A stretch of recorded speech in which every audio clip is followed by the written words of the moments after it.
interned at Pfizer as a vaccine project coordinator going into my senior year of college. And I want to help you absolutely nail your interviews for the summer of 2024 and get you an internship at the top companies in the world. Internships are one of the most important parts of your undergraduate career and help you set yourself up for success. Some of the world's biggest companies like Citadel, BlackRock, Pfizer, Meta, and Tesla pay their interns salaries and take them to places like the Caribbean, Bora Bora, and a ton of others. And that all sounds amazing, right? But what if I told you the acceptance rate to some of these summer internships was less than the top medical schools in the United States? In this video, I'm going to show you the exact steps and techniques that I use to get an internship at one of the top companies in the world and how you can too. Now, for this strategy, you can do this without having any inside connections to any of these companies. And if you do, congratulations, you're ahead. But for others, if you're like me, we don't have that luxury, but there's still ways that you can break into these top companies. Number one is to start early. You're never too early to start applying for internships. I had one after my freshman year, sophomore year, and junior year. And if you start applying early, the worst they can say is no and to apply again next year, and you already know what the questions are, so you'll be more equipped the next year. So the best way to start looking is a year or even further down the line in advance. Similar to Division I sports for schools, they recruit when kids are freshmen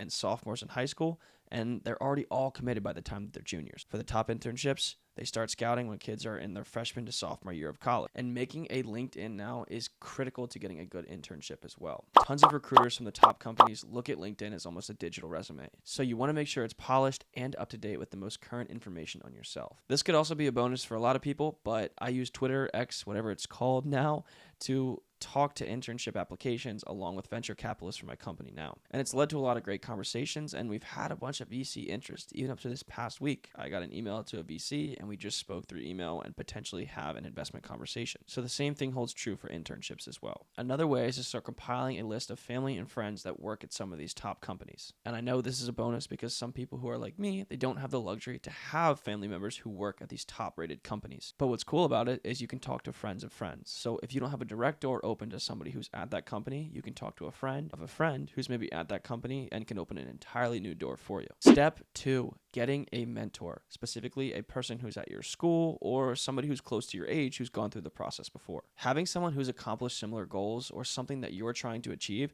helps you skip by a ton of hurdles in the process. This could be for an internship, a job, or just excelling your career in general. I have a friend who went from having a mentor at school as a business management major to being a partner at a VC firm. So really anything is possible. A lot of people also don't realize how accredited some of the professors are at your university, specifically adjuncts. They could be venture capitalists, hedge fund owners, scientists, investors, inventors, and tons of others. I'm actually doing a fellowship/internship at a private equity firm that my mentor owns, so really anything is possible. The next part is talking to people who have found success in internships at your school. Talking to your peers and building relationships with your peers are super important because they're the ones who are going to build success with you. And this is actually the exact tactic that got me the internship at Pfizer. At the end of the year, I was finishing up my second internship after my sophomore year, and we were doing our end of year reviews. This kid was presenting his end of year review after his internship at Pfizer. As soon as he was done with the presentation, I went up and I talked to him. I asked him about his experiences at Pfizer and what he liked about it. We had kept talking over the next couple of months, and he introduced me to his mentor that helped him get his foot in the door for the internship. We created a relationship, and a couple months after that, and 5 interviews at Pfizer, I had an internship. Another bonus is talking to siblings or friends who have gone through internships, not even necessarily the internships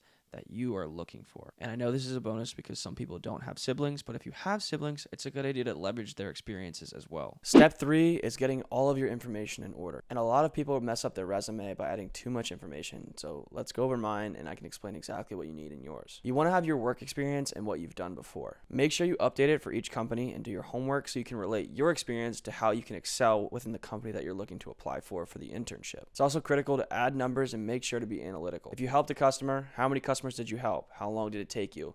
What was the specific goal that you accomplished with that customer? And how did that help the company overall? If it's research, how long did the research take? What was the outcome? Was it the desired outcome you were looking for? If it was coding, how did you significantly contribute? How many lines of code did you write? How long did it take you to do that? Make sure to also have some sort of contact information and education, like your majors, your minors, and your GPA if you want it. If you have a really good GPA, 100% at it. If it's on the fence, maybe keep it off. Also, it's cool to make sure that you have your skills that differentiate you from the rest of the pack. But make sure you have a personal story or instance behind each skill that you add on the resume. For example, I added public speaking because we got picked for 9 national pitch competition finals, We raised $11,000 in one competition, and I spoke to rooms this big of 600 people at a time. Set yourself apart. Volunteer work and community engagement are also super important. It shows that you're well-rounded, engaged in the community, and can do more than just get good grades. Honors and awards is also another one that I like to have because it showcases your uniqueness. But remember, similar to everything else, be analytical and add numbers. For example, I grew 500,000 social media followers, got 100 million views,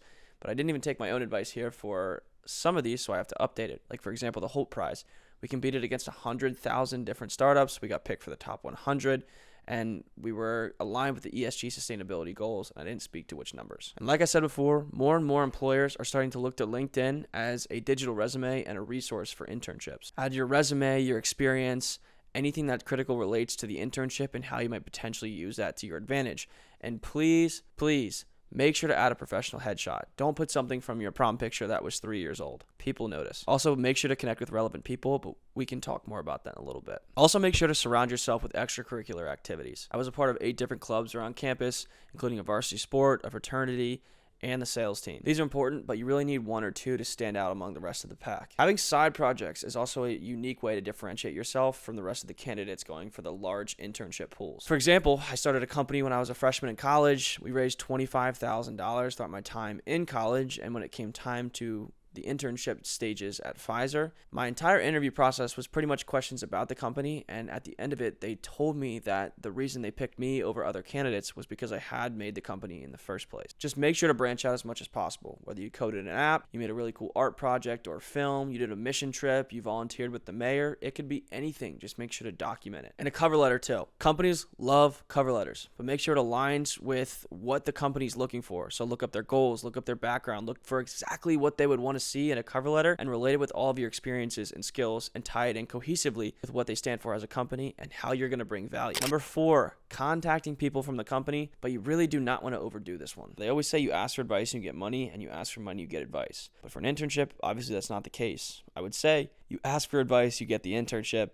You ask for the internship and you get advice. So ask them about their experiences. Ask them about their advice for the company and how their work-life balance is. And if they ask you why, then you can bring on the conversation starter about how you're looking for internships for 2024. Now, if this is a warm introduction from somebody that you know, then you can easily just step right into the conversation because they already know who you are and what you're looking for. Same thing goes for a cold email. If you find their email online or from LinkedIn, you approach it the same way as you would from LinkedIn. Don't be too overbearing, but just be open to network and open to learning. It's also important to find specific internship program managers on LinkedIn. That was also helpful to me for my sophomore year internship because then you can step right into the conversation of asking more about the internship in general. And step 5 is don't take no for an answer. If they're saying they currently don't have internship opportunities, it can mean one of 2 things. Number 1, they just don't have internships. But most of the time, that's not the case. The second one being, you're just not talking to the right person. So meet more people from the company. Reach out to more people on LinkedIn. Ask more people about their experiences and their advice. Because you're not going to find the first person on the first try to get you that internship. 99.99% of the time. But each person's going to know somebody who's going to know somebody who's going to keep opening doors for you, who's going to introduce you to that person who's going to say, yeah, I'm actually the program director for the internship program.